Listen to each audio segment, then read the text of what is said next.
নমস্কার বন্ধুরা, ভালো আছেন? আজ আবার আরেকটি নতুন ভিডিওতে সুস্বাগতম আমার ছোট্ট ইউটিউব চ্যানেলে। চলুন দেরি না করে ভিডিওতে যাই। প্রতিদিন 1 ঘন্টা হাঁটুন, শরীরে আসে অবিশ্বাস্য পরিবর্তন। কী পরিবর্তন চলুন জেনে নাও। প্রতিদিন 60 মিনিট হাঁটা শরীর ও মনের জন্য অলৌকিক উপকার বয়ে আনে।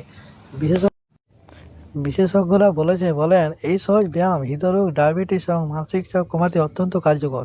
প্রথম 5 মিনিটে হৃদস্পন্দন বাড়ে, রক্ত প্রবাহ উন্নত হয় এবং পেশি শিথিল হয়।